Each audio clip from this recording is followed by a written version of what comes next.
I want to start with something I've never told anyone, not even the friends who think they know everything about me. It's not the moment I fell for him, it's the moment I realized he might have already fallen for me first and just didn't have the words for it yet. His name is Jonah. We met in a laundromat, which sounds like a made-up meet cute, but I promise you it's the least romantic place on earth. I was 22 broke, doing my wash at 11 at night because that's when the machines were free, and this guy kept losing socks in the dryer next to mine and swearing under his breath like the universe had personally wronged him. I laughed. He heard me. He turned around with this half-annoyed, half-amused look and said, "You think this is funny?" And yeah, I did. That was 5 years ago.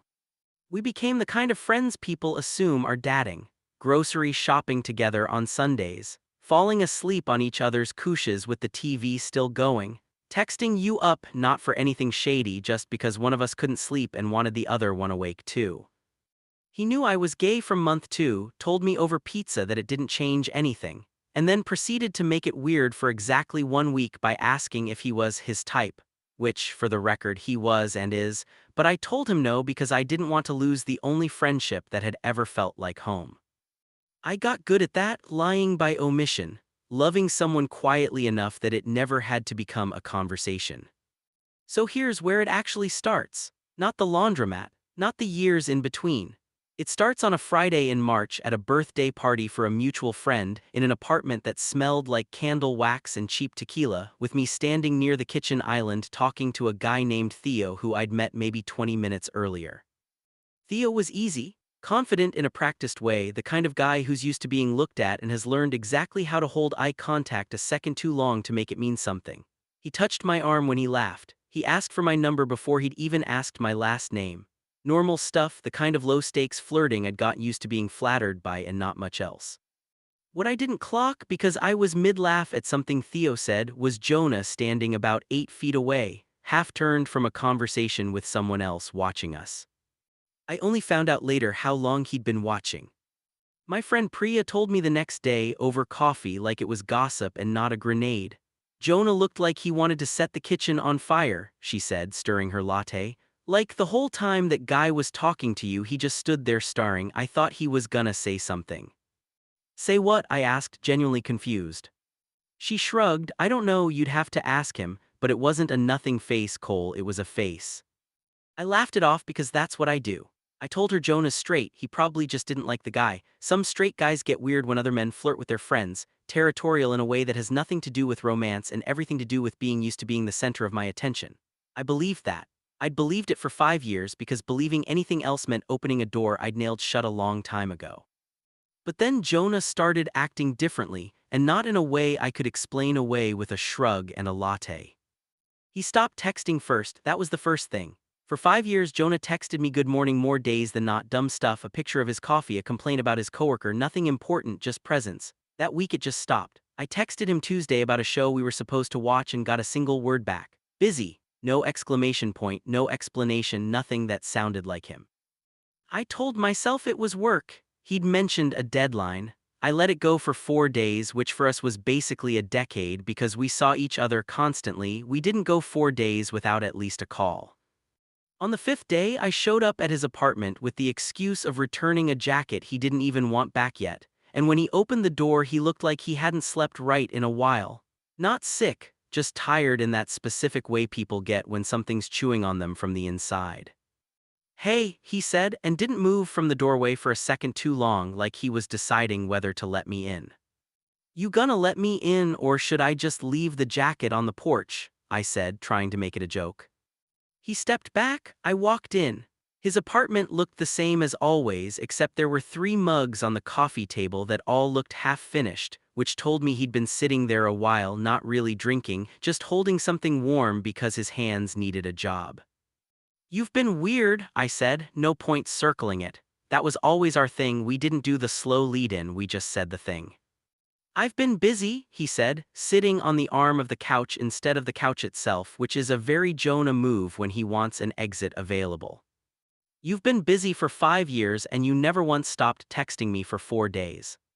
He didn't answer that right away. He looked at the mugs, then he looked at me, and there was something in his face I hadn't seen before, not from him, not directed at me, something almost scary. "Can I ask you something?" he said. "And you have to actually answer it, not the version you think I want to hear." Okay. That guy at Priya's party, Theo, he said the name tasted bad. Are you seeing him? No, I said, and I could hear how confused I sounded because I genuinely didn't understand why this mattered enough to cost me 4 days of silence. We talked for like 20 minutes. He got my number. I never texted him back, honestly, I forgot. Why? Jonah looked down at his hands. I don't know, he said, which was clearly a lie, the first one I'd ever caught him in 5 years of knowing every version of his face. Jonah. I said I don't know, Cole. You've never lied to me before, don't start now. He stood up so fast the couch cushion shifted. He walked to the window, which in his apartment doesn't look at anything, just the brick wall of the next building, but he stared at it anyway like it had answers. I didn't like watching him touch your arm, he said finally to the window, not to me. I didn't like the way he said your name like he already owned it a little. I didn't like standing there and realizing I wanted to walk over and just, he stopped. His jaw worked like he was chewing on the rest of the sentence and couldn't get it down. I didn't say anything, I don't think I could have. My whole chest had gone very still the way it does right before something either breaks or begins. And then I went home, he said, and I laid in bed and I kept replaying it and I kept asking myself why I cared, why it felt like something got taken from me. And I didn't have an answer that made sense, so I just stopped texting you. Because every time I looked at my phone, I thought about that guy's hand on your arm and I felt something I don't have a name for and it scared the hell out of me. Jonah, my voice came out smaller than I wanted. I'm not gay, he said quickly, turning around like he needed to get that out before I could think of it. I don't look at guys, I've never looked at another guy in my life, so I don't know what this is, I don't know what to call it, I just know it's you, it's specifically you. And I don't know what that means and I hate not knowing things, you know that about me, I need to understand things to survive them and I can't understand this. I stood there in his living room with my old jacket still slung over my arm, completely forgotten, and I felt something crack open in my chest that I'd spent 5 years keeping sealed. You don't have to have a word for it right now, I said, quiet, careful, like I was talking to something wild that might bolt. You don't have to understand it today. How are you so calm about this? He said, and there was almost frustration in it, like my calm was making his chaos worse by comparison. Because I've been in love with you for 5 years, I said. And I never told you because I didn't want this exact conversation to end with me losing you. So believe me, Jonah, I am not calm, I'm just really, really good at hiding it, I learned from the best. His face did something I'd never seen it do. It just opened, like a door that had been painted shut finally giving way. 5 years, he repeated quietly. Since the laundromat, if I'm honest, which is embarrassing because you were wearing a shirt with a hole in the armpit and yelling at a dryer. He laughed, this broken, surprised sound, half laugh, half something closer to crying, and he crossed the room before I even registered him moving, and he didn't kiss me, not yet, he just put his forehead against mine and stood there, breathing like he'd been running. I don't know how to do this, he said. Neither do I said, I've never had someone go first. We stood like that for a long time, long enough that my arm started to ache from holding the jacket. Long enough that I could feel his breath shaking a little against my mouth. And then he pulled back just enough to look at me, really look, the way you look at something you're scared might not be real. Can I try something? He said. And if it's wrong, if I do it wrong, you tell me because I genuinely have zero idea what I'm doing. You're not gonna do it wrong. He kissed me like someone reading a sentence in a language he'd only just started learning, careful, slightly unsure, correcting himself halfway through. It wasn't smooth. It wasn't a movie. His nose bumped mine and he laughed into it, a nervous huff of air, and I laughed too, and we had to stop and just breathe against each other's mouths for a second because neither of us could stop smiling long enough to actually kiss properly. Okay, he said afterward, kind of stunned. Okay, that was okay. Very articulate. Shut up, I just rewrote 5 years of my personal history in about 90 seconds, give me a second. I want to tell you it was easy after that, it wasn't, that's the part nobody puts in the highlight reel. The next few weeks were messy in ways I hadn't prepared for. Jonah would be fine one day, holding my hand in public like it was nothing. And then the next day he'd go quiet, pull his hand back if we passed someone he knew from work, not because he was ashamed of me, he told me later, but because he didn't have language for what he was yet, and it terrified him to be asked a question he couldn't answer. There was a night, maybe 3 weeks in, when his older brother came into town and Jonah didn't tell him about us. I found out by accident, showed up to dinner as the roommate, and I sat through an entire meal being introduced as something I wasn't, and I didn't say anything, but I went quiet in a way Jonah noticed immediately. "I'm sorry," he said in the car, staring straight ahead, hands tight on the wheel. I panicked. I've never had to introduce anyone like this before, and I didn't know how to say it and not have it turn into a whole thing with him asking 100 questions I don't have answers to. "I get it," I said, and I did, but it still stung, sitting in a car with my seatbelt digging into my collarbone, feeling like something to be managed instead of someone to be claimed. "You're mad." "I'm not mad, I'm tired, those are different." He pulled the car over, actually pulled over on a residential street, put it in park, and turned to look at me. "I'm not ashamed of you," he said. "I need you to know that's not what tonight was. I'm ashamed of not knowing how to say it right. There's a difference, and I know that's not really your problem to carry, but I need you to know it." "It kind of is my problem, though," I said.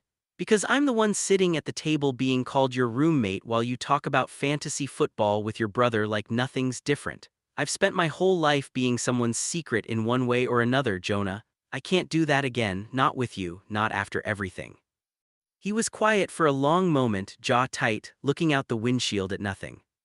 "Give me time," he finally said. "Not because I'm not sure about you, I've never been more sure of anything, but because I'm 26 years old and I just found out something about myself that I have to rebuild an entire understanding of who I am around, and I need you to not confuse that process with doubt about you." It wasn't the answer I wanted, but it was an honest one, and honest has always mattered more to me than easy. So I gave him time. It cost me some nights of lying awake wondering if I'd made a mistake letting myself want someone who was still figuring out the shape of his own wants. It cost me a fight, a real one in May, when he canceled on a friend's engagement party at the last minute because he wasn't ready to show up as my boyfriend in front of people from our old friend group. And I told him that if he needed forever to be ready, I didn't know if I could keep waiting around for a version of him that might never arrive. He didn't call me for 2 days after that fight. I thought that might be it. I thought maybe I'd pushed too hard, asked for something he genuinely couldn't give, and I spent those 2 days rehearsing how I'd survive losing him twice, once as something more and once as my best friend, because I didn't know if we could go back to what we were after going this far forward.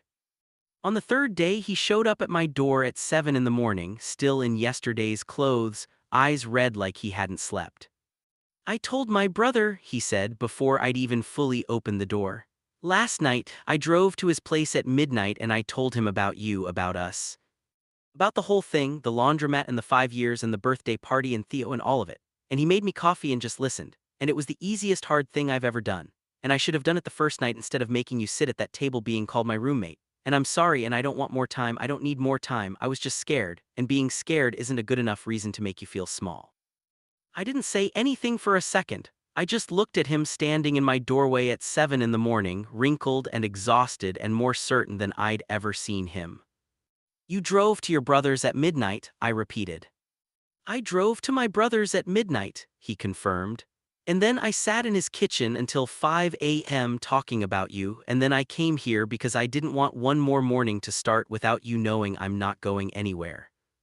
I pulled him inside by the front of his shirt, still wrinkled, still smelling like yesterday, and I kissed him the way he'd kissed me that first night, except this time neither of us laughed, this time it was steady, like something finally finding its footing after a long time stumbling.